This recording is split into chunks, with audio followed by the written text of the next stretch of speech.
باز آ ہر آنچ ہستی باز آ، گر کافر و گبر و بت پرستی باز آ،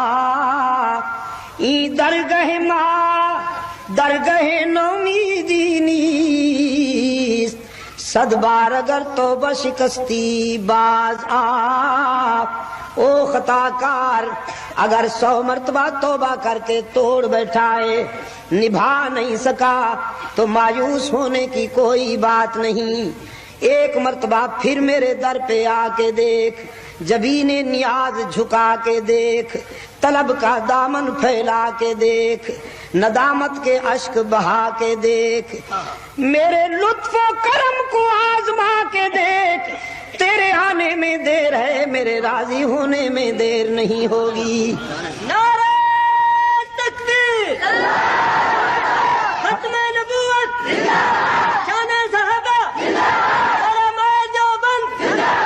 حضرت مولانا شاہ عبد المجید ندیم شاہ صاحب۔ حدیث قدسی رحمت عالم صلی اللہ علیہ وسلم نے اپنے رب سے روایت کی ہے، میرا رب کہتا ہے جب کوئی بوڑھا گناہگار شرمندہ ہو کر میرے در پہ آئے،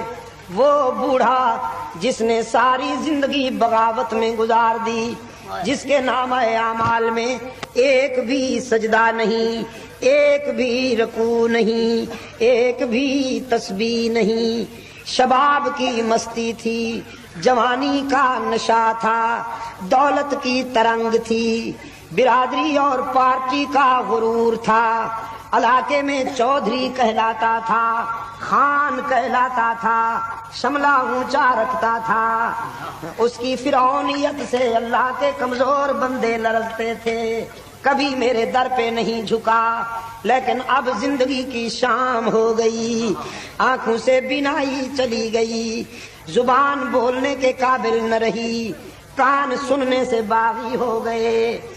بالوں میں چاندی اتر آئی، سر کانپنے لگا، کمر جھک گئی، معدہ کچھ ہضم نہیں کرتا،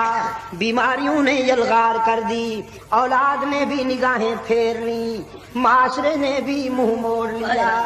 سب سے بڑا حادثہ جیب خالی ہو گئی۔ اب یہ بوڑھا انسان ساری زندگی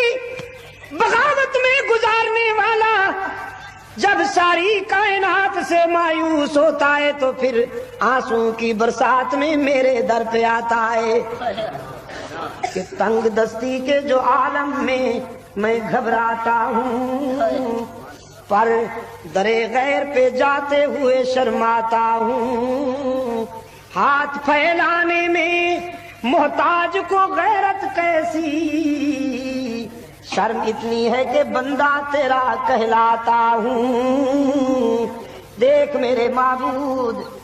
دامن میں تو کچھ نہیں ہے، تجھ سے مانگتے ہوئے بھی حیا آتی ہے کہ ساری زندگی خطاؤں میں گزر گئی، لیکن تجھے نہ پکاروں تو کہاں جاؤں، تیرے سوا تو میرا ہے ہی کوئی نہیں۔ رب العالمین نے فرمایا میرے محبوب او میرے پیغمبر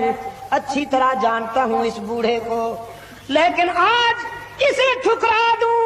اسے اپنے در سے بھگا دوں، میری رحمت گوارا نہیں کرتی کہ مجھے اس کے سفید بالوں سے حیا آ جاتی ہے۔ مولانا عبد المجید شاہ صاحب ندیم، ناظم اعلیٰ مجلس حقوق اہل سنت، علماء دیوبند، تانا بھی نہیں دیتا معاف کر دیتا ہے، نافرمان بیٹا اکلوتا بیٹا سالہ سال کے بعد جب شرمندہ ہو کر اپنے باپ کے پاس آتا ہے، راضی کرنے کی کوشش کرتا ہے، پدری محبت کا مارا ہوا باپ راضی نہ ہوگا تو کہاں جائے گا،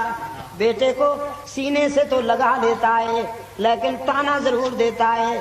تو کتنا نالائق ہے، فلاں موقع پر میرا دل دکھایا، فلاں مرحلے پر میری بات نہ مانی، فلاں زندگی کے موڑ پر تو نے میری دل آزاری کی۔ باپ بھی بیٹے کو تانا دے کر معاف کرتا ہے، لیکن رب العالمین اپنے گناہگار بندے کو تانا بھی نہیں دیتا، معاف کر دیتا ہے۔